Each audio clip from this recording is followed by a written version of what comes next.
الحمد لله رب العالمين والصلاة والسلام على أشرف الأنبياء والمرسلين محمد وعلى آله وصحبه أجمعين ومن تبعهم بإحسان إلى يوم الدين أما بعد۔ ناظرین گرامی، السلام علیکم ورحمۃ اللہ وبرکاتہ۔ آج کے اس حلقے میں ہماری گفتگو اخلاقی اوصاف میں سے ایک ایسے وصف پر ہوگی جو اللہ رب العزت کی طرف سے بندوں کے لیے بہت ہی بڑی نعمت ہے۔ ناظرین گرامی، مومن بندے کے لیے اس دنیا اور آخرت میں سب سے بڑی نعمت اور سب سے بڑا انعام جو ہو سکتا ہے وہ یہ ہے کہ اللہ رب العزت کی رضا و خوشنودی حاصل کرتے ہوئے جنت میں داخل ہو جائے۔ وہ جنت جس کے بارے میں اللہ رب العزت نے ارشاد فرمایا ہے، حدیث قدسی میں آتا ہے، اعددت لعباد الصالحین ما لا عین رأت ولا اذن سمعت ولا خطر على قلب بشر۔ میں نے اپنے نیک بندوں کے لیے جنت میں وہ چیزیں تیار کر رکھی ہیں جسے نہ کسی آنکھ نے دیکھا ہے، نہ کسی کان نے سنا ہے، اور ان کے بارے میں نہ کسی دل میں کبھی خیال آیا ہے۔ کتنی بڑی نعمت ہے جنت جس کے بارے میں یہ کہا جا رہا ہے۔ لیکن کیا اس نعمت سے بڑھ کر کے بھی جنت میں کوئی اور نعمت ہوگی؟ تو آئیے ہم اللہ کے رسول صلی اللہ علیہ وسلم کی حدیث سنتے ہیں۔ اللہ کے رسول صلی اللہ علیہ وسلم نے ارشاد فرمایا، اذا دخل اہل الجنت الجنت یقول اللہ تبارک وتعالی تريدون شيئا ازيدكم فيقولون الم تبيض وجوهنا الم تدخلنا الجنة وتنجنا من النار قال فيكشف الحجاب فما اوتوا شيئا احب اليهم من النظر الى ربهم عز وجل وهذه هي الزيادة وتلا قول اللہ تبارک وتعالی للذین احسنوا الحسنى وزیادہ۔ اللہ کے رسول صلی اللہ علیہ وسلم نے ارشاد فرمایا، جب جنتی جنت میں داخل ہو جائیں گے، اللہ رب العزت فرمائیں گے، کیا تمہیں کسی اور چیز کی خواہش ہے جو میں تمہیں عطا کروں؟ وہ کہیں گے، اے ہمارے رب،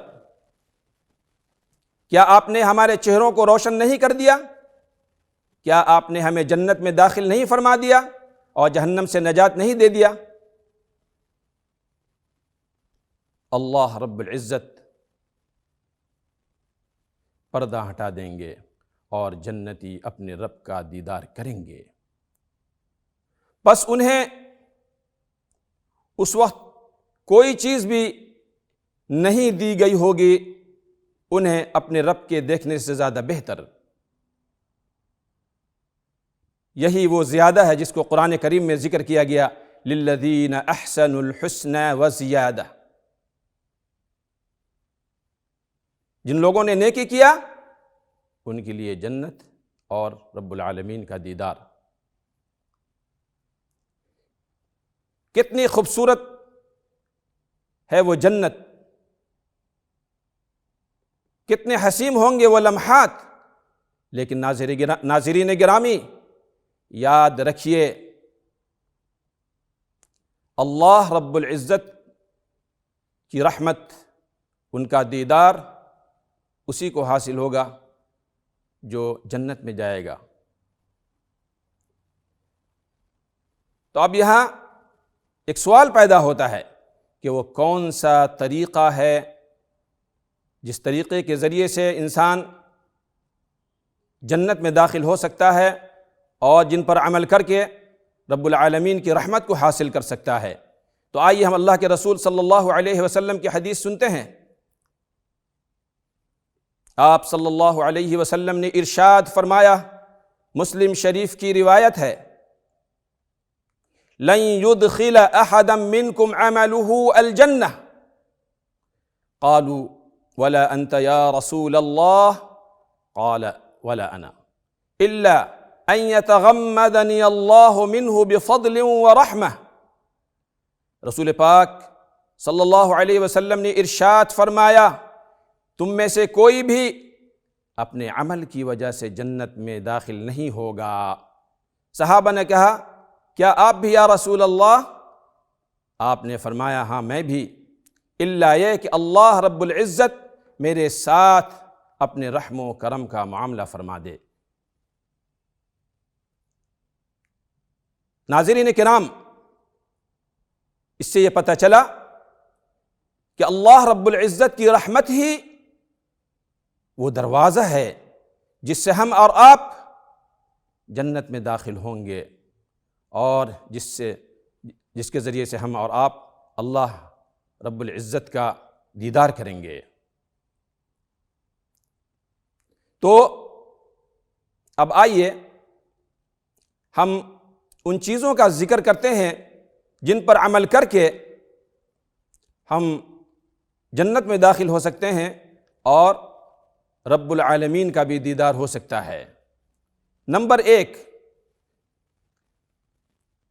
والدین کے ساتھ رحمت و شفقت اور رشتہ داروں کے ساتھ صلہ رحمی۔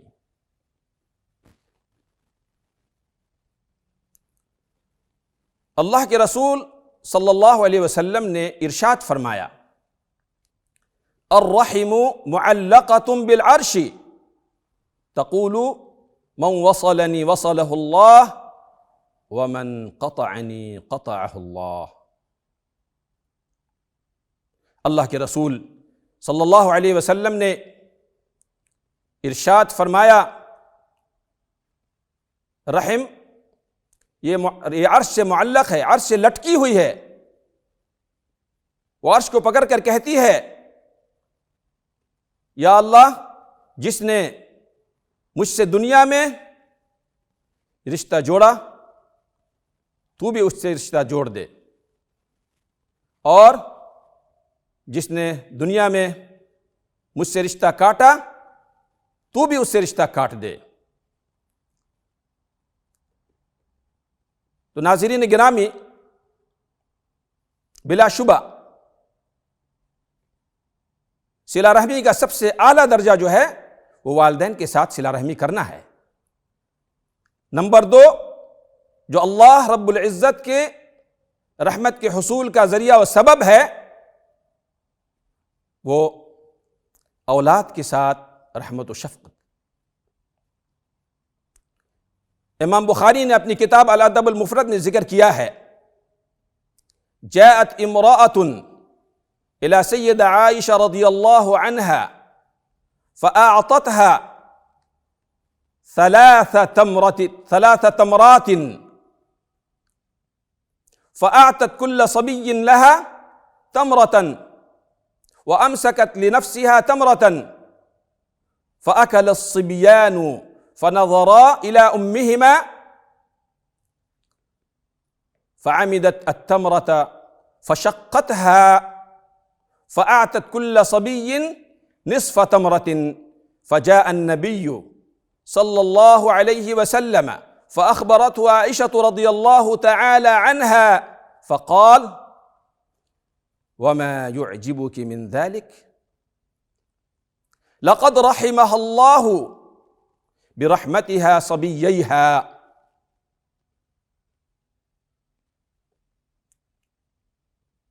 ایک مرتبہ کا واقعہ ہے کہ ایک عورت، ایک خاتون حضرت عائشہ صدیقہ رضی اللہ تعالی عنہا کے پاس آئی۔ آپ نے انہیں 3 کھجوریں دی۔ اس نے 2 کھجوریں بچوں میں تقسیم کر دی اور 1 کھجور اپنے لیے رکھ لیا۔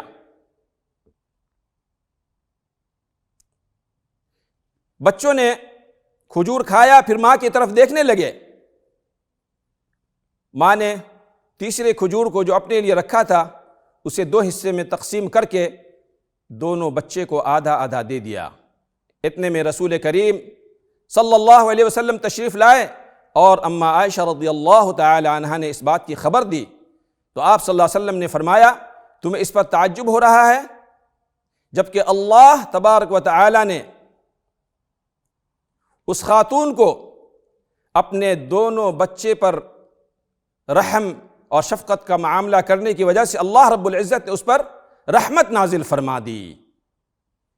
ناظرین گرامی، غور کرنے کا مقام ہے کہ اللہ رب العزت نے اس خاتون کو جس نے اپنے حصے میں سے 2 حصے، اپنے کھجور میں سے اس کو 2 حصے میں تقسیم کر کے اپنے دونوں بچے کو دیا، کہ اللہ تبارک و تعالیٰ کو یہ رحمت پسند آئی اور اللہ تبارک و تعالیٰ نے اس عورت پر، اس خاتون پر رحمت نازل فرما دی۔ ہمیں کتنی رحمت اللہ تبارک و تعالیٰ کی نصیب ہوتی ہوں گی جب ہم اپنے بچوں پر خرچ کرتے ہیں۔ نمبر 3، مخلوق کے ساتھ رحم و شفقت کا معاملہ کرنا۔ اللہ کے رسول صلی اللہ علیہ وسلم نے ارشاد فرمایا، الراحمون یرحمہم الرحمن ارحموا من فی الارض یرحمکم من فی السماء۔ رحم کرنے والوں پر اللہ رب العزت رحم فرماتے ہیں، تم اہل زمین پر رحم کرو، آسمان والا تم پر رحم کرے گا۔ اور غور کیجئے اس حدیث نبوی پر بھی، جس کو شیخ امام البانی رحمۃ اللہ علیہ نے حسن قرار دیا ہے۔ اللہ کے رسول صلی اللہ علیہ وسلم نے فرمایا، والذی نفسی بیدہ لا يدخل الجنة الا رحیم۔ قلنا كلنا رحماء قال ليس برحمة احدكم خویصته حتى يرحم الناس۔ اللہ کے رسول صلی اللہ علیہ وسلم نے ارشاد فرمایا کہ جنت میں وہی داخل ہوگا جس کے اندر صفت رحمت ہوگی۔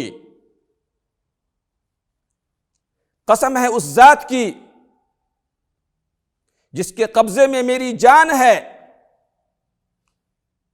جنت میں وہی داخل ہوگا جس کے اندر صفت رحمت ہوگی۔ صحابہ نے کہا کہ ہمارے اندر بھی صفت رحمت، ہم بھی رحم کرتے ہیں۔ آپ صلی اللہ علیہ وسلم نے ارشاد فرمایا، رحمت وہ نہیں ہے جو انسان صرف اپنے خاص لوگوں کے ساتھ کرے، بلکہ رحمت تو وہ ہے جو عام ہو۔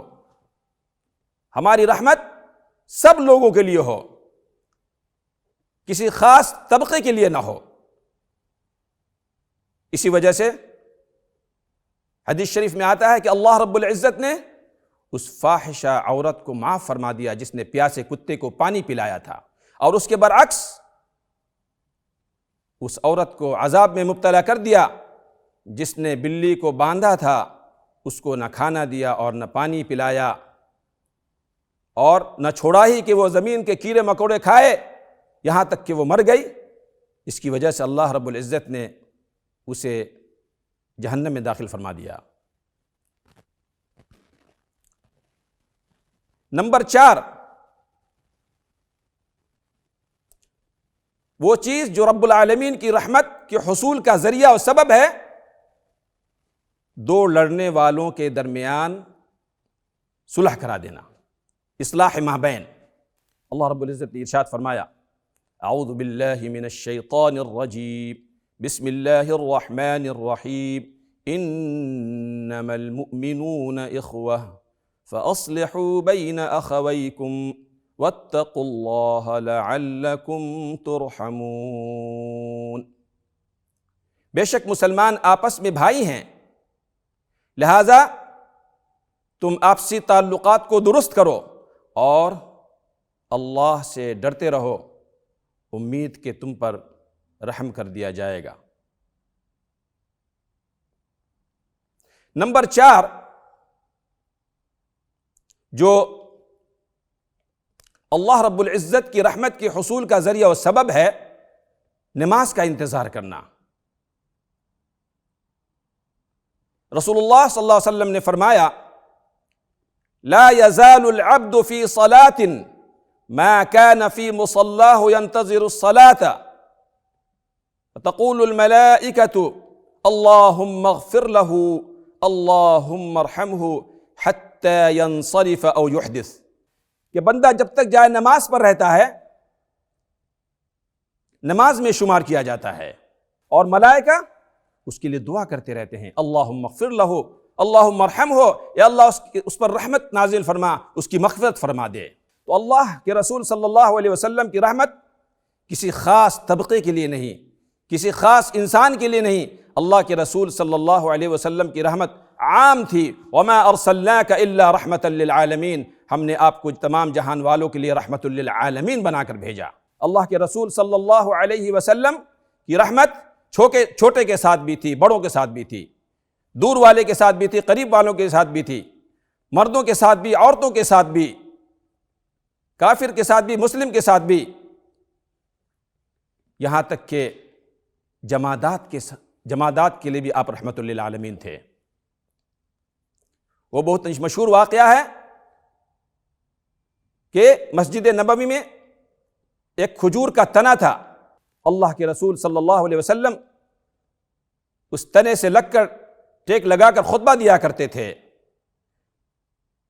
جب اس تنے کو کاٹ دیا گیا، آپ صلی اللہ علیہ وسلم کے لیے ممبر تیار کیا، ممبر پہ آپ خطبہ دینے لگے تو وہ کھجور کا تنا رونے لگا، روتا رہا یہاں تک کہ اللہ کے رسول صلی اللہ علیہ وسلم نیچے اتر کر اس پر دست شفقت رکھا۔ تو آپ نے دیکھا اللہ کے رسول صلی اللہ علیہ وسلم کی رحمت تمام عالمین کے لیے ہے۔ اللہ تبارک و تعالی ہمیں کہنے اور سننے سے زیادہ عمل کرنے کی توفیق عطا فرمائے۔ آج کا یہ حلقہ میں یہیں پر ختم کرتا ہوں، انشاءاللہ پھر اگلے حلقے میں ملاقات ہوگی۔ وجزاکم اللہ خیرا، والسلام علیکم ورحمۃ اللہ وبرکاتہ۔